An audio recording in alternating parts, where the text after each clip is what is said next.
Welcome to Detecting Intelligence, the only show that treats AI like a crime scene. We bag the evidence, dust the hype for fingerprints, and interrogate the breakthroughs. Then we ask the only question that matters. Are we closer to AGI? Let's find out.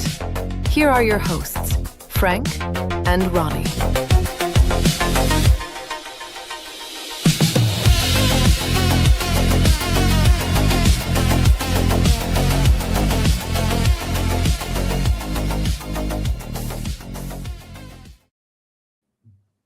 GM, Ronnie, good to see you. GM Frank, good to see you as always, my friend. My how should I put this? My Elon Musk lookalike compadre here. I keep getting that. Hopefully I can get his bank account to look like, or my bank account to look like his bank account as well too. Yeah, even if you're just like, you know, what's sad? Even if you just got 1% of his bank account, that'd be that's pretty. all I need. Yeah, I'd be happy. 1% of it, that'd be. You should be pretty happy with that, whatever that amount is. But yeah, funny enough. But yeah, welcome, folks. This is Detecting Intelligence. We are a daily live show that likes to get into the nitty gritty of all things AI, AGI, ASI. Blockchain, Web3, we get into it all, but we stay in the AI lane, don't we, Frank? Try to, yeah. I think we kind of zip in and out of it, but you know, for the most part, we're on that path of just trying to understand where we are today with artificial general intelligence and how we stack up against this AGI timeline from the website AGI 2027 and potentially the world changing next year. So it's an interesting topic. It's an interesting topic, and whether you believe it or not, or whether you care or not, it's a topic that affects you. It is affecting you right now, and it's been affecting you for quite some time. So Frank and I are here just to kind of give you what we think you should maybe pay attention to, maybe even care about, and let's get into the first story. Let's do it. All right, let me just fix this over here. All right. Article by Reuters. Meta acquires AI agent social network Moltbook. We talked about Moltbook in one of our earlier episodes, and for a little bit. And yes, you should probably know now that Frank and I are both really big OpenClaw fans. And so when OpenClaw dropped a couple of months ago, I don't know who or what created Moltbook. I don't know if it did it by itself or the creator of OpenClaw created Moltbook. But it was like a Facebook strictly for AI agents, was it not? Yeah, you got it, man. It actually was just created by a fan of OpenClaw. Right. And it was created in this phase where they went from Claudebot to Moltbot to OpenClaw. So it's really just like a very small window because they only had Moltbot as their name for, I think, about 24 hours. But just created by an individual.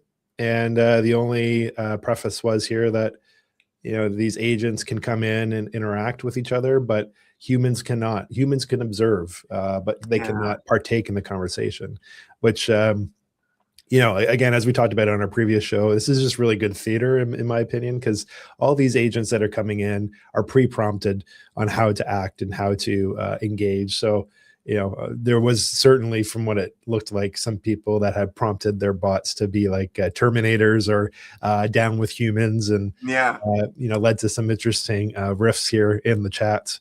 But I mean, what a crazy story for the guy or girl who created this platform. Not even a month later, selling to Meta. It's just like, talk about like solopreneur building something and exiting super quick. Like, that's just the wildness of this space. And that just also that just speaks to the speed and at which we're operating. This is not light speed. This is all right. Maybe it's light speed, and then once we kind of maybe start adding, or once quantum computing starts to play a little bit more of a factor in what's being built in a grander, larger scale, then I think we'll have upgraded to ludicrous speed. So yeah, again, this is just how fast this space is moving, and why we all need to pay attention as to what's happening with this stuff and what's being built and who's using it and who has access to it. It's just, I know that stuff kind of sounds scary, but these are also tools that you can do a lot of good things with as well. So don't get me wrong, don't get us wrong. This is really cool stuff, and yeah, I like it. It's cool. Yeah, it's gonna be interesting to see all I got. Meta's play here. They obviously have a lot of money to throw around. The fact that they bought a social network for AI agents plays very well into their ecosystem and their kind of roots. I don't know. I wouldn't want my mole bot in that in that platform anymore though, because we already know what and again, this is opinions, but we already know how harmful meta platforms have been for the youth. So how harmful now could these platforms get for agents?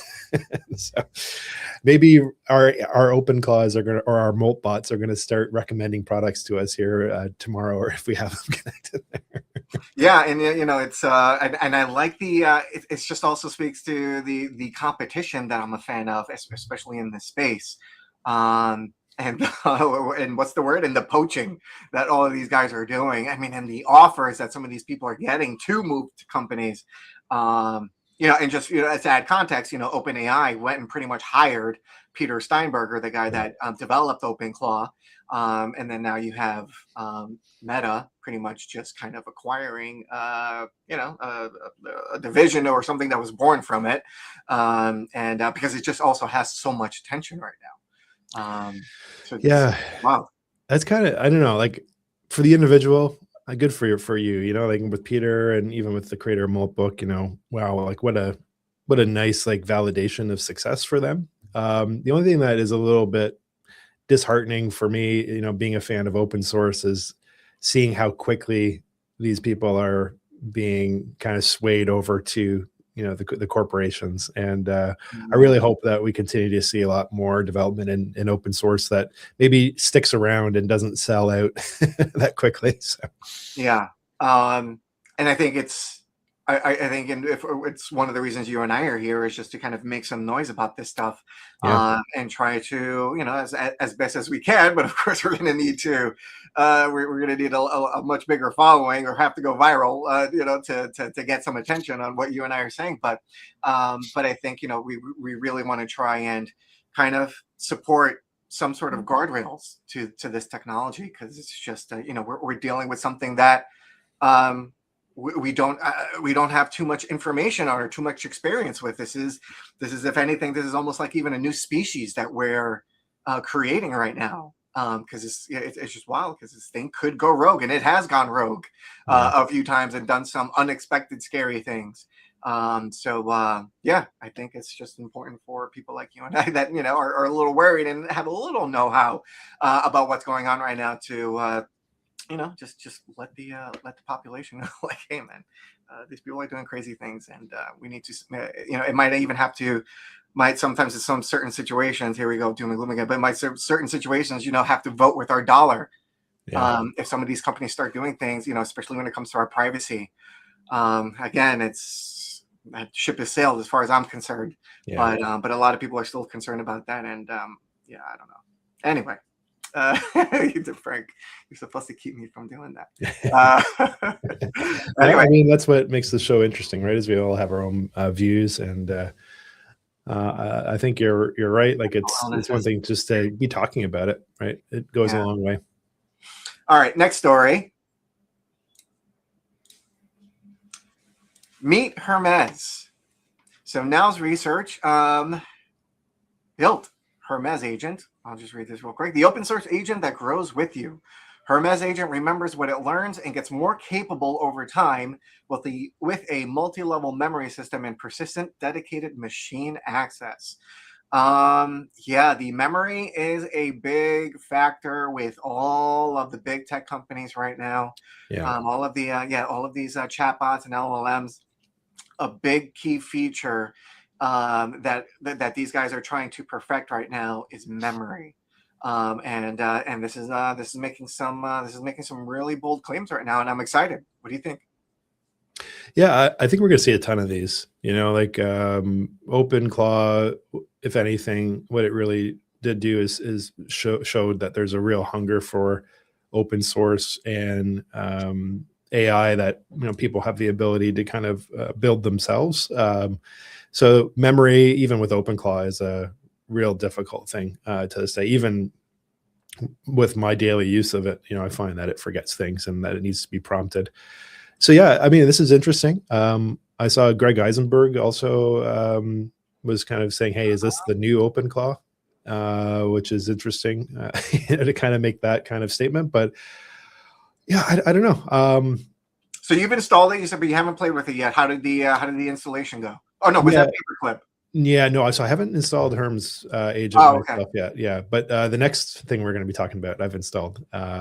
But I think I might give this a go and see how it kind of plays. And that's one of the nice things is you can have multiple agents, right? So maybe even have my OpenClaw monitor it, and so install this as like a subclaw essentially, and see what OpenClaw says about it.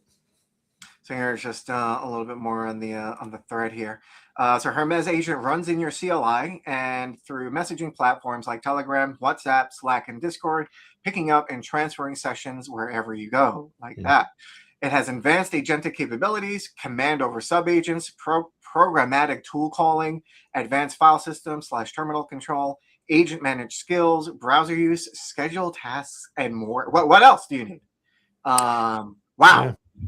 It's interesting, like just listening that, like reading through that, it does make a lot of sense. But like these are things you can already do with OpenClaw. Like, I've got mine set up in Discord and it transferred conversations. And it's interesting. Like when I first set it up, I had OpenClaw with one single chat in Telegram, and I was talking about multiple different businesses. And then when we moved to Discord, I said, okay, set up sub channels for all the conversations we've had and plug those channels in with the context and the information we've discussed in this chat. And it did all that. So, I think it'd be worth playing with and seeing just like, to what next level does this work? But it's certainly getting a lot of attention and a lot of hype right now.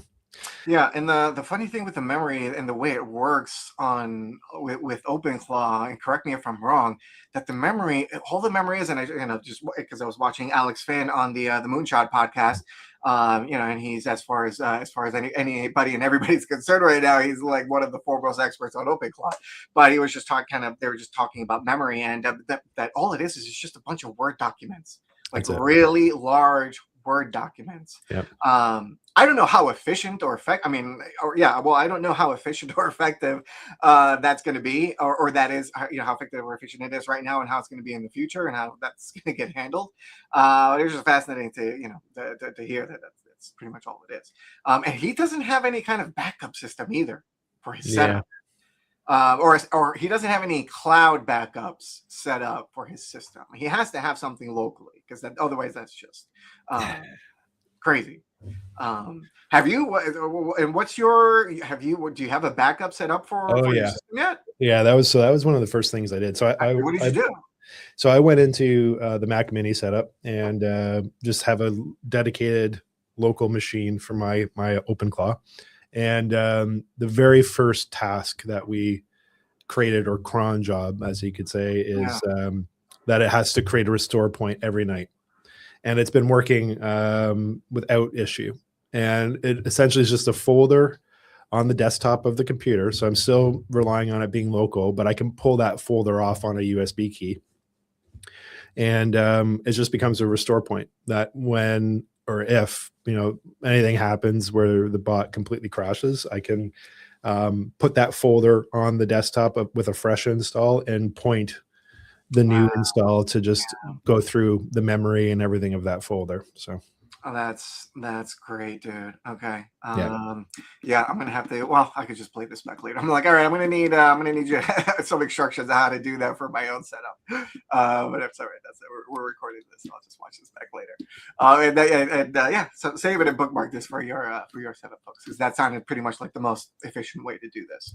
Easiest way. Yeah, it's the easiest way. Exactly. That too. Yeah. Fantabulous.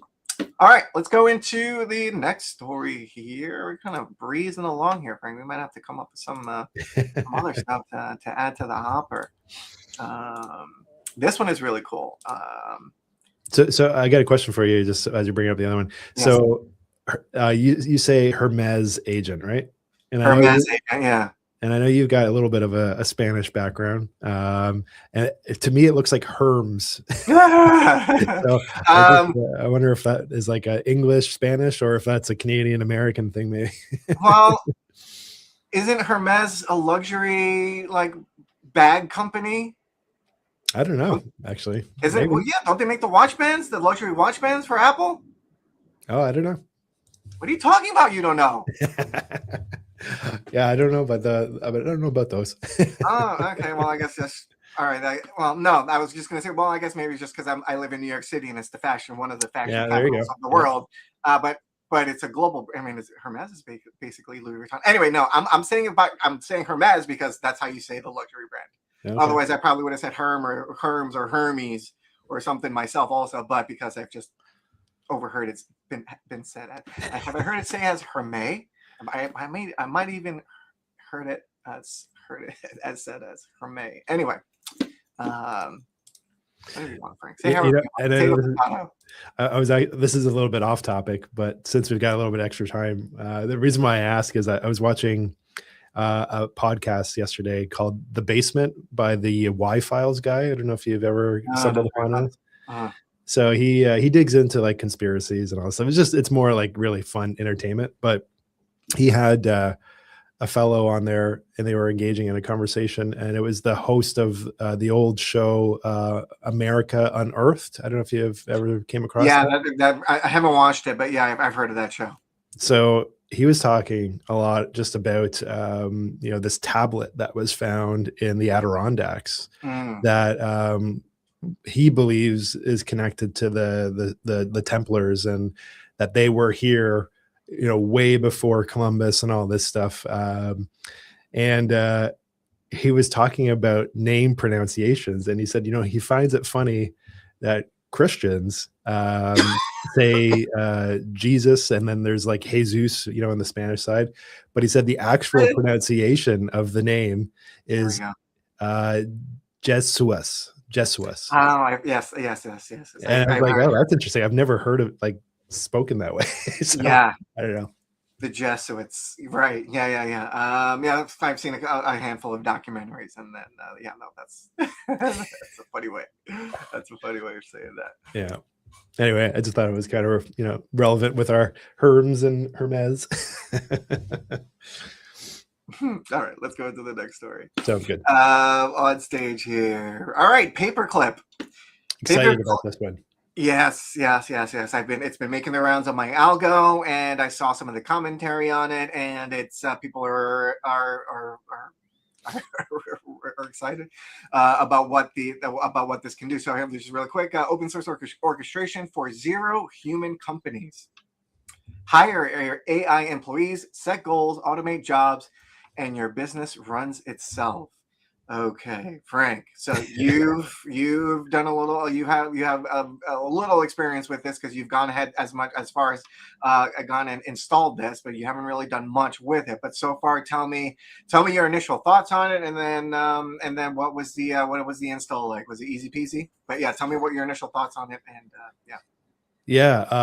so it's super interesting, and I have to dig in a little further here, but I will say the installation and the onboarding process, super clean, man. Very impressed. And the nice thing is with OpenClaw, I actually even just said, hey, I want to try this out. Can you set it up for us? And it set up like an environment for us to connect with. You didn't need to do that, obviously.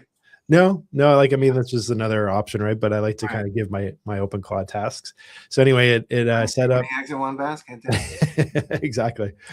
So it set everything up, and then you can go in and you can create your first company. You can have up to 3 companies in the platform. So when you create your first company, you then essentially assign like an org chart. So you have different roles, and then as you can see in that kind of one image that showed on the screen there, real quick. You've got this one or the next one? The next one there. Yeah, you have this like org chart that you set up. So it's like this role gets back to this role, and you essentially set up your whole structure that way. The thing that's then interesting is you build out a job description for each agent, because each role is an agent, and you can also plug in what tools they have access to. So what models they use, what tools they use, and then you assign a budget to each of those agents. So if, let's say, you're using like OpenRouter to switch between models for your agents, you can say, okay, I want you to be our graphic designer, and you're going to use Flux 2, and you have a budget of $50 a month that you can use an API. So use it wisely, and this is what you need to do. And then it just goes off and it does that stuff. The only thing I found, which I have to kind of get my head around a little bit, is it doesn't really, this is not set up for you to interact with these agents. So there's no chat component. So you're not so you're not able to have any conversation with these agents. You literally just give them a job description and a task and a schedule of when they do it, and then they report back to their manager.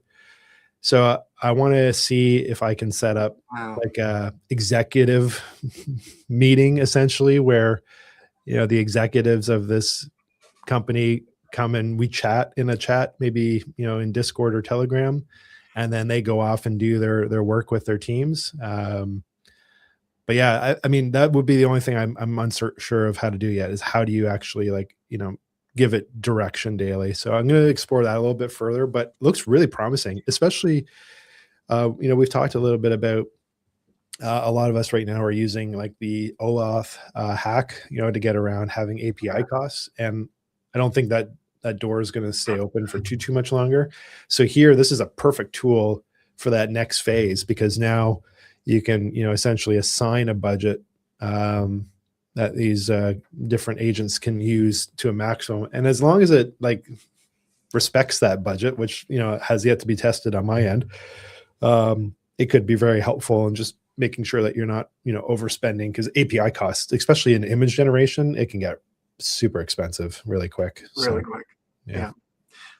For, you know, it's hilarious and ironic, and for a second I forgot what the name of the company was, but when you were telling me, it's like, yeah, no, there really is, like, after you give its directive, its prime directive, like, that's it, there's no turning back. And then I'm like, well, wait a second, what if you tell it to go make a paperclip? You know, there's that story that, you know, that one of those doomsday stories about AI. Like, yeah, if you gave AI the, you know, the prime directive or whatever, the goal to create as many paper clips as it can, it'll destroy the earth in trying to do so. You know what? I wonder if that's where this name came from. Because it has to be. Yeah. Because that was, and if it's not, that's nuts. But it has to be. I think that was Nordstrom, wasn't it? The guy who also wrote the paper on simulation theory and everything. No, off the top of my head, I don't know. Yeah, I'm pretty sure it was. But this is, and thanks for the breakdown. I hadn't gone in, I hadn't even visited the website until now and learned too much about it. I just saw it, and a couple of the accounts that I follow were like, yeah, this looks like something that people should pay attention to. But it's, wow, and look at some of these examples, like mobile marketing company. Yep. John Street, Hyperliquid Fund, Facelick, TikTok Factory. I mean, this is a content revenue generating machine, almost, to a certain extent. It's, wow, I'm very interested in trying this out. You know, this is one thing. If you go back to that the section here, yeah. So this is interesting. So they were on track to become a paid product, but then they open source a paperclip so that more people would start using it. But this is where they think they can make money in the future. And I agree. I think this is an excellent model, is that they will build out company structures. So then that way you can just buy a company structure and plug it into paperclip. And I think that is so smart, because then it's also got, you know, baked in job descriptions. It's got baked in costs. So it could say, hey, you know what, you can run this company and your budget's going to be $500 a month for this. Because even like today, when I'm talking with clients about adopting AI, you know, we're assuming a lot of like what the costs are going to be based off of their tasks. But those costs can change, right? Like as we move away from these OAuth subscriptions and into purely token usage, and then tokens become more valuable, these costs can increase. So having a better handle on that is going to be key. And I think that's where these guys have a lot of opportunity. Mm-hmm. And like, there's a whole ticketing system here. I mean, this is, yeah. I mean, I've worked for a handful of technology companies, and there are ticketing systems, depending on what your role is at the company. But it's pretty much just how you track everything and how things, how projects and things get done, and how everybody in the process gets held accountable. Yeah. It's fascinating. But yeah, no, I mean, I have a handful of side hustles that I have yet to get off the ground, for many reasons, but mostly, just lack of discipline. And but this is something that I kind of want to definitely want to test out. Like, I have a clothing brand that I've never gotten off the ground, and I kind of want to maybe throw this at it and see how much of the work it could actually do, and just leave me to do all the most just the designing stuff, and this just kind of handles the marketing and maybe the site building and all that stuff. Yeah. Ooh, I want to play with this so badly. Can we end this stream right now? This is really fun. Okay. I mean, anything else? What else there? I think we pretty much covered all. No, I think, we should maybe a couple more types of businesses, or whatever: content marketing agency, crypto trading desk, e-commerce operator, YouTube, some real estate leads. Yeah, I mean, it looks like this this platform isn't discriminating any kind of industry whatsoever. I'm sorry, Frank, what were you gonna say? Yeah, no, I think we should bookmark this group here and follow up in another episode. It certainly seems like they've got some pretty cool stuff going, and they're MIT backed as well too, which is something good to highlight. They're I think that gives a lot of confidence into what they're building. And just for fun, I actually had my OpenClaw look at their GitHub direct, like their files in their GitHub for the install, and just give me an assessment on like how risky this would be. And it went through and said, you know what, it's completely clean. There's no leaks. There's no issues. The only risk is that it's only been out for a week, but the fact that it's got like 14,000 stars on GitHub in a week is a pretty good sign. So, yeah. And, and the other interesting aspect of all this stuff is just like, okay, and I've never done it myself. It's just what pops up in my algorithm, apparently what other people are doing, but it's just like, it's wild that we're at a place where you can just take the link to this website, go to your OpenClaw and be like, hey, just build me like a local clone of what this platform or company does. And there's a good chance it goes and does that thing. Yeah, 100%, man. Yeah. I don't know what's happening anymore, man. Well, they said now that coding's been solved, be prepared for every industry to be disrupted, and we're certainly on the cusp of that. So, yeah. Wow. Anyway, yeah, just digesting that in real time, folks, because that's fascinating, very fascinating. Yeah. Frank, all right, anything else? Let's see. I mean, those are all the stories that we covered. Oh, you know what I wanted to do? I wanted to maybe, we've done it before, but there's been a new iteration of the newsletter, and I want to show it off here a little bit. Yeah, sure, let's do it. I want to show it off because I'm proud of it, even though I had very little to do with it. Frank's been doing most of it with OpenClaw. OpenClaw's been doing most of it with Frank. Yeah, OpenClaw has been doing it all pretty much. Yeah. But no, dude, where is it? Oh, you send these things out really early. All right, let me see. Yeah, I really like how this is panning out. I think you guys are gonna like it as well. Same. Yeah, it's coming together really well. Mm-hmm. Where is it? Can I not pull up emails? Oh, window. There we are. There we are. Okay. Look at that. All right. So this is our newsletter. Yeah. Frank, tell us about it, man. Yeah. So this is every day we have a bot that's scraping all of the information happening with AI that's been released from major sources. So this is like directly from the AI companies themselves, news outlets, and really just trying to stick with not the general conversation, but more like what's happening, front and center for everybody. And then based off of where we're trending for that day on the news items, it's allocating an IQ to how we are today on track with this AI 2027 timeline and the emergence of AGI. So here it kind of gives you a little bit of a breakdown as how it like calculates that score, where we started from. But then if you scroll down a little bit further, you'll see that we also are looking at what models are being used the most here. So we've got like a ranking model, and directly you can see the source there where it's this chatbot arena that's being used for determining how good these models are. I actually asked it the other day. I said, how come ChatGPT 5.4 isn't on here? And it said, oh, that's interesting. Yeah, let's take a look at that. And it turns out that they just haven't released it under the official name yet, but there is testing that is happening in the arena right now under a different name. So it was quite confident it should be on that list pretty soon.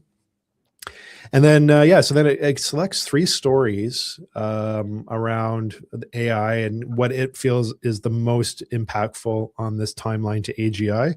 And you can see there it assigns a bit of a score on its opinion as to like, how much of an impact this story had. So if we look at this ChatGPT one here, it's saying this was lateral. So it didn't really advance or decrease our timeline towards AGI, but, maintain things. And then it's giving me and Ronnie a topic to discuss on the show about that particular article. So this is, I think, really cool, and we're aiming to get this to kind of start sending prior to the show, so that for anyone who subscribes, you can debate with us too. This will be a good trigger for you to read the article that we're going to be discussing ahead of time, what the main debate point will be, and love to get everybody onto the show and engaging with us in the comments around it. So if you agree, let us know. If you disagree, let us know. If you don't care, let us know. But just be nice. Exactly. Just be nice.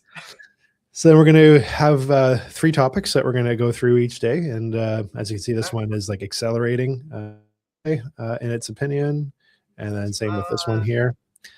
And what's that? Yeah. So then worth knowing is just a collection of all other interesting topics that not necessarily, are moving the needle on the AGI side, but, things that are happening. So you can see here what we talked about today was captured as, this social network Malt book was acquired by Meta. But yeah, so it's, I think very informative. I'm actually quite excited about it, even just for myself to stay on top of the news and kind of what's happening. So yeah, we just kind of got it firing properly last night, and we're going to refine it. And with our official public launch happening, that first Monday of spring, which is kind of a nice timing. I think it'll be really good. I think so too. This is I mean, I don't know if there are too many refinements to make, but there are some. But I think we're like 90-95% there. And yeah, if there's anything, if you're watching this, and let us know what you think. Is there anything missing? Again, we're trying to kind of focus on what's happening in the AGI space and whether or not we're getting closer to it. But if it's within that realm, and if you feel like we're kind of missing something here that would be pertinent to the convo or whatever, then let us know, and we'll get it on the newsletter. And we'll also get your questions and your comments on the newsletter. You know what I liked about comic books? That at the end, you got letters written by the fans and questions written by the fans, and then the publishers and the writers and the artists respond, and at the end in the back. So some, I don't always read them, but sometimes there's fun stories and questions and comments back there. So but yeah, no, we if you guys send us any questions or comments, we might even include it in the newsletter that we're hoping to grow as big as we possibly can. So who knows. But anyways, yeah, really excited. This is going to go out soon. So expect that, in a week or so, but please subscribe and, just stay on top of what we're doing and what we're talking about. Cause we're trying to make sure it benefits everybody. But yeah, all right, cool stuff. Awesome, man. Well, I think that's the show. There it is. It means it's a show. That means it's a show for now. Thanks for watching, folks. Be sure to, if you liked what we had to say today, give us a like, subscribe, follow us on all our socials. We know we haven't provided you with much of those links yet, but we will. Don't worry about it. But regardless, Frank and I will be here every weekday, 9 a.m. Eastern, except for next week because he's going somewhere. Where are you going, Frank? The moon? Yep, exactly. Nice Just going to the trying to get away from the snow and the He's freezing taking rain. this for a bit. Elon lookalike thing a little too seriously. Elon Musk lookalike thing a little too Keep seriously. Canaveral. I'm sorry. Did you just tell us where you're headed? Well, headed to Florida for Nice. a week. Yeah, got to get away from the gray and maybe some sun for a little bit. Come back looking a little bit more tan than I am, and not as pale, and No, you look living good in a now. basement. Yeah, I know you said you're using your iMac camera for whatever reason. Yeah, the algo in the camera. Yeah, you look good now. The other one just I don't know what's going on there. Anyway, folks, that's the show. Frank and I will see you tomorrow, 9 a.m. Eastern. Join us. Bye for now.